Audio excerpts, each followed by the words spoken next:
President Biden visited Florida over the weekend, where he surveyed damage from Hurricane Idalia. This was an opportunity to put politics aside, but Florida Governor Ron DeSantis was a no-show during the president's tour. President Biden addressed the governor's absence when taking questions from reporters. No, I'm not disappointed. He may have had other reasons but he did help us plan this. He sat with FEMA and decided where we should go, where would be the least disruption. Okay, a quick note. The two did meet last year to discuss damage from Hurricane Ian. Back to our panel. I'll start with Mick. What's changed between last year and this year with Ron DeSantis?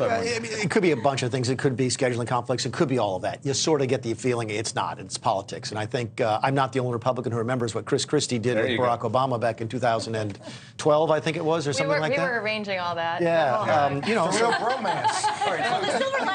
The silver lining I heard about all of this in hearing an interview from one of the disaster relief person on the ground. It didn't make a difference in terms of their ability to serve people on the ground. I mean, so but, I'm going to ask just it's really quickly. At the end of the day. Johanna, you were a lot of presidential advance for trips like this. Yeah, arranged all of them. Do you buy the you buy the excuse that Look, he knew that the president was coming to town. He chose not to go, and he decided not to tell the president not to come, even though he could have said publicly, do not come beforehand. He said after the fact, it would take away too many resources. It does actually take away a ton of resources. It stresses the system. It relies on local security forces. And so even when they were pushing for him to go to Maui, I was thinking, do we really want him to take, the resources away from a community?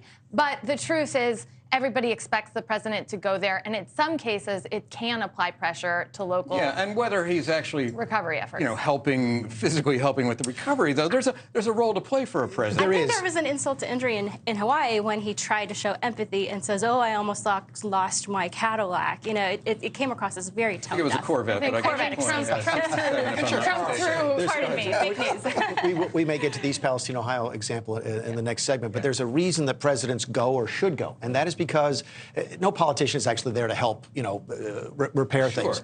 Thanks for watching. Go to newsnationnow.com to find NewsNation on your television provider. And don't forget to subscribe. Click the red button to get more of NewsNation's fact-driven, unbiased coverage.